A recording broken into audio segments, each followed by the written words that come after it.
नमस्कार, आप सबका स्वागत है न्यूज फ्रेम के बिहार झारखंड के बुलेटिन में। मैं हूं आशिका पटेल। न्यूज फ्रेम का आगाज हुआ है आपकी आवाज को बुलंद करने के लिए, अन्याय के खिलाफ आवाज उठाने के लिए और हुक्मरानों तक आपकी आवाज पहुंचाने के लिए। तो चलिए शुरुआत करते हैं आज की खबरों से। 6 नवंबर को लखीसराय और सूर्यगढ़ विधानसभा क्षेत्रों में मतदान होना है। इसे लेकर एनडीए ने प्रचार तेज कर दिया। बड़हरिया के लोही चौक से केंद्रीय मंत्री गिरिराज सिंह और राजीव रंजन सिंह ने एनडीए प्रत्याशी एवं उप मुख्यमंत्री विजय कुमार सिन्हा के समर्थन में रोड शो निकाला।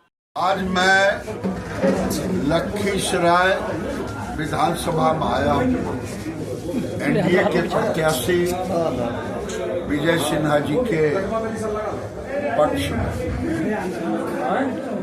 केवल चाहे सूर्यगढ़ से रामानंद मंडल जी लड़ रहे हों, चाहे पूरे बिहार में, मैं एक ही निवेदन करने आया हूँ बड़हिया सहित बिहार के तमाम उन लोगों से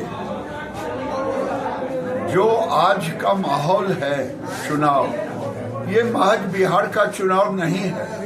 क्या बिहार को फिर 2005 से पहले ले जाने का काम करेंगे लोग या विकसित बिहार का को जिताएंगे एनडीए को नीतीश कुमार।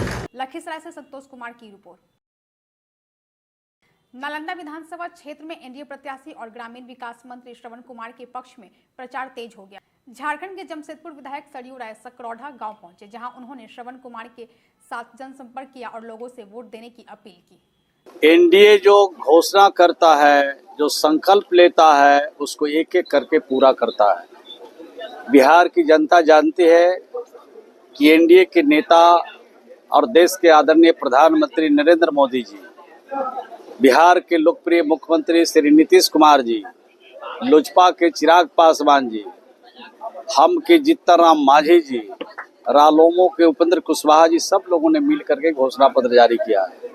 एक एक चीज अमल होगा और जिन चीजों की घोषणा की गई है आने वाले 2025 से 30 में एक एक चीज को लागू किया जाएगा। नालंदा से हर्ष कुमार की रिपोर्ट। पहले चरण के चुनाव प्रचार के बीच शेखपुरा विधानसभा सीट से महागठबंधन के राजद उम्मीदवार विजय सम्राट का समर्थकों ने अनोखे अंदाज में स्वागत किया। अरियड़ी प्रखंड के इटहरा गांव में समर्थकों ने उन्हें सिंहासन पर बैठाकर चांदी का मुकुट पहनाया और 151 लीटर दूध से नहलाकर जीत का आशीर्वाद दिया। शेखपुरा से रंजन कुमार की रिपोर्ट। कैमूर जिले के रामगढ़ थाना क्षेत्र के जमुराना गांव में एक युवक की चाकू मारकर हत्या कर दी गई। घटना के बाद आरोपी मौके से फरार हो गया। पुलिस ने शव को कब्जे में लेकर पोस्टमार्टम के लिए भभुआ सदर अस्पताल भेज दिया। रामगढ़ थाना अंतर्गत जमुरना गांव में घटना हुई है, जिसमें गोलू खरवार, पेशर चिंटू खरवार लगभग 18 वर्ष को चाकू मार करके संदीप यादव, पेशर अशोक यादव लगभग उम्र 19 वर्ष से संदीप यादव के द्वारा चाकू मार करके हत्या की वजह क्या है अभी जांच चल रहा। दोनों संगी हैं, साथ ही में उठना बैठना था इनका और एक ही गांव के हैं। अभी स्पष्ट मालूम नहीं चल पा रहा है, इसमें हम लोग जांच करें। कैमूर से सत्येंद्र शर्मा की रिपोर्ट। सासाराम में आपसी रंजिश के कारण 2 युवकों को गोली मार दी गई। दोनों घायलों को इलाज के लिए सदर अस्पताल में भर्ती कराया गया। बताया जा रहा है कि दोनों के हाथ में गोली लगी। घायल युवक भवाडी गांव का निवासी है। सासाराम से अविनाश श्रीवास्तव की रिपोर्ट। अब खबरें झारखंड से। स्वास्थ्य मंत्री डॉक्टर इरफान अंसारी ने रिम्स अस्पताल में बुंडू हादसे के घायलों से मुलाकात की और चिकित्सकों से उनके इलाज की जानकारी ली। उन्होंने बेहतर उपचार की व्यवस्था सुनिश्चित करने के निर्देश दिए। हमारा आदिवासी भाई लोग जा रहा था तो एक ट्रक ने ट्रैक्टर को धक्का मार दिया, जिसमें ऑन द स्पॉट 4 लोगों की डेथ हो गई और 25 या 26 लोग घायल थे। मुझे जानकारी मिला, मैं आया हूँ और रात में भी एक पेशेंट हमारा डेथ कर गया है।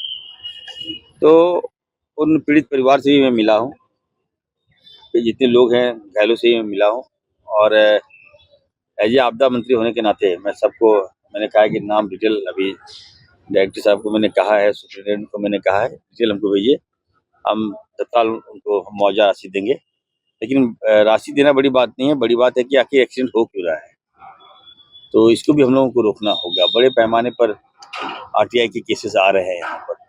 अभी मैं गया था तो ट्रॉमा सेंटर में भारी पेशेंट है यहाँ पर। रांची से कमल कुमार की रिपोर्ट। 15 नवंबर को मनाए जाने वाले भगवान बिरसा मुंडा जयंती और जनजाति गौरव दिवस की तैयारी को लेकर प्रदेश भाजपा कार्यालय में कार्यशाला आयोजित की गई। इस कार्यशाला का उद्घाटन प्रदेश कार्यकारी अध्यक्ष आदित्य साहू ने किया। 50वीं शताब्दी समारोह हम लोग 15 नवंबर को मनाने जा रहे हैं। तो आप लोग को याद होगा कि इस राज्य को जब अलग करने की बात हुई तो श्रद्धेय अटल बिहारी वाजपेयी पूर्व प्रधानमंत्री और भारतीय जनता पार्टी ने इसी दिन को 15 नवंबर का दिन ही चुना और उस दिन अलग राज्य का झारखंड को गठन करने का सौभाग्य प्राप्त हुआ। और अलग राज्य के गठन के साथ ही साथ भगवान बिरसा मुंडा जी को श्रद्धेय अटल जी, भारतीय जनता पार्टी और झारखंड वासियों ने उनको श्रद्धांजलि देने का काम किया। रांची से प्रियंका कुमारी की रिपोर्ट। बोकारो स्टील प्लांट में ठेका कर्मियों के साथ हो रही लगातार घटनाओं पर जिला उपायुक्त अजय नाथ झा ने गंभीर रुख अपनाया है। उन्होंने एसपी और बीएसएल प्रबंधन के साथ जिला समाहरणालय में समीक्षा बैठक की, जिसमें वीडियो कॉन्फ्रेंसिंग से बीएसएल निदेशक प्रभारी आलोक वर्मा भी मौजूद रहे। बोकारो स्टील प्लांट में जो लगातार दुर्घटना हुई है उसको लेकर के जांच किया था। उस जांच को एक हमने रिपोर्ट राज्य सरकार को भेजा भी है। आज उसी के मुतालिक डायरेक्टर इंचार्ज राउरकेला से जुड़े हुए थे, जो बोकारो के हैं वो जुड़े हुए थे, और यहाँ के इनके सीनियर अफसर जुड़े हुए थे। हमारे एसपी थे, एसडीएम और सभी अधिकारियों के साथ हमने एक समीक्षा बैठक की है। हमने कहा है कि सेफ्टी को लेकर जीरो टॉलरेंस होना चाहिए। जो निर्धारित एसओपी है, किसी भी काम को किए जाने का एक एसओपी निर्धारित होगा स्टील प्लांट का, उसके बियॉन्ड कोई काम नहीं होना चाहिए। अनस्किल्ड लेबर की शिकायत थी कि अनस्किल्ड लेबर स्किल्ड लेबर के रूप में काम कर रहा है, वो बिल्कुल नहीं होना चाहिए। तीसरी बात ये कि जो सीसीटीवी फुटेज है वो कम से कम 1 वीक रहना चाहिए। तो इन लोगों ने बताया कि वो हम लोगों ने इंश्योर कर दिया है। अब सीसीटीवी फुटेज 1 वीक का वहाँ चल रहा है। बोकारो से चंदन सिंह की रिपोर्ट। रांची के भगवान बिरसा मुंडा एयरपोर्ट के नए निदेशक विनोद कुमार ने पदभार संभालते ही बड़ा ऐलान किया है। अब लो विजिबिलिटी के कारण विमान डाइवर्ट नहीं होंगे। पायलटों को सुविधा मिले। जी हाँ, बिल्कुल, ये तो बहुत ही आवश्यक है। फॉग के समय में जो है फ्लाइट्स का डाइवर्जन, फ्लाइट्स का कैंसिलेशन, ये आम बात है। इससे यात्रियों को बहुत असुविधा होती है। तो अगर ये कैट टू लाइटिंग अगर ये लग जाती है तो ये कम दृश्यता में भी जो है, लो विजिबिलिटी में भी फ़्लाइट हमारा जो है लैंड कर सकता है।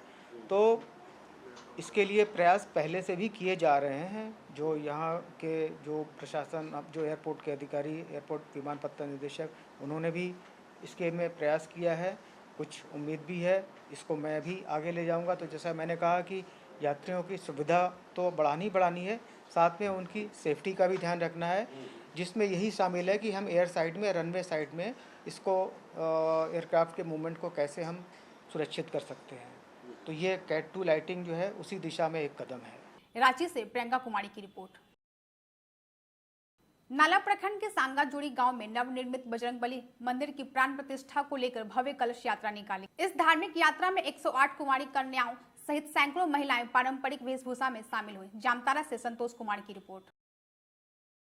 अभी के लिए इस बुलेटिन में बस इतना ही। देश और दुनिया की सभी खबरों से अपडेट रहने के लिए हमारे यूट्यूब चैनल को सब्सक्राइब करें, हमारे फेसबुक पेज को लाइक करें और अपने सुझाव कमेंट बॉक्स में जरूर लिखें। अब हमें दीजिए इजाजत। धन्यवाद।